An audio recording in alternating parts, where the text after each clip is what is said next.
بسم اللہ الرحمن الرحیم۔ السلام علیکم۔ بہت پرانے زمانے کی بات ہے کہ ایک گاؤں میں ایک کنجوس آدمی رہتا تھا۔ اس کے پاس دولت بہت تھی۔ ایک مرتبہ وہ بیٹھا سوچ رہا تھا کہ اگر وہ اچانک مر گیا تو اس کی ساری دولت کا کیا ہوگا؟ میری ساری دولت اور زمین پر تو لوگ قبضہ کر لیں گے۔ اس خیال کے آتے ہی اس نے اپنی ساری دولت جمع کرنا شروع کر دی، یہاں تک کہ اس نے اپنی زمین بھی بیچ دی اور اس رقم کو سونے کے سکوں کی شکل میں جمع کر لیا اور اپنے صحن میں دفن کر دیا، اور اس خیال سے مطمئن ہو گیا کہ اب اس کی دولت کو کوئی بھی خرچ نہیں کر سکتا۔ مگر اب اسے یہ پریشانی تھی کہ اب اس کا باقی کا وقت کیسے گزرے گا۔ اس نے لوگوں سے جھوٹ بولنا شروع کر دیا کہ اس کے گھر میں چوری ہو گئی ہے اور اس کا سارا مال چور لے گئے، اس کے پاس کھانے تک کے پیسے نہیں ہیں۔ لوگوں نے اس پر ترس کھا کر اسے کھانا دینا شروع کر دیا۔ اسے اور بھی مزہ آنے لگا۔ وہ سوچنے لگا کہ اب تو اسے کام کرنے کی بھی ضرورت نہیں، اب وہ اپنی باقی کی زندگی اسی طرح بسر کرے گا۔ اس کی یہ خواہش کافی دن تک اس کا ساتھ نہ دے سکی۔ ایک دن اچانک بہت تیز بارش ہوئی اور گاؤں کے گھروں میں پانی جمع ہونے لگا۔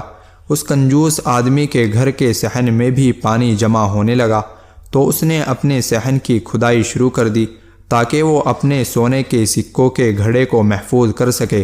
مگر بارش اتنی تیز تھی کہ دیکھتے ہی دیکھتے پانی پورے صحن میں جمع ہو گیا۔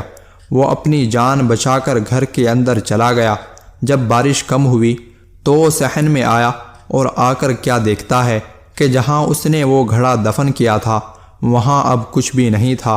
وہ روتا ہوا ادھر ادھر پھرتا رہا مگر اسے وہ گھڑا نہیں ملا۔ وہ تھک کر واپس گھر آیا۔ اتفاق سے اس کا سونے کا گھڑا پانی میں بہتا ہوا ایک کسان کے کھیت میں چلا گیا۔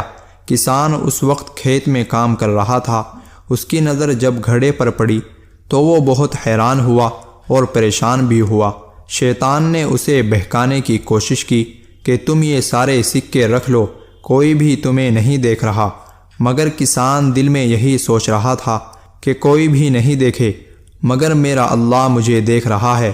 اس نے گاؤں میں آ کر اعلان کیا کہ یہ گھڑا جس کا بھی ہو آ کر لے جائے۔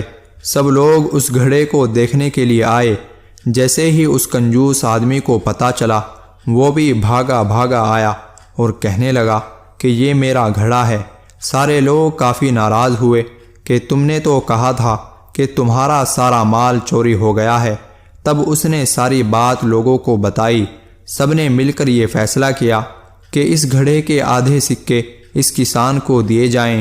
جیسے ہی اس کنجوس آدمی نے یہ سنا کہ اس کے آدھے سکے کسان کو دیے جائیں گے، اس کا دل اس تیزی سے دھڑکنے لگا کہ اسے دل کا دورہ پڑ گیا اور وہ اسی وقت مر گیا، اور یوں وہ سکے سے بھرا پورا گھڑا اس کسان کو مل گیا۔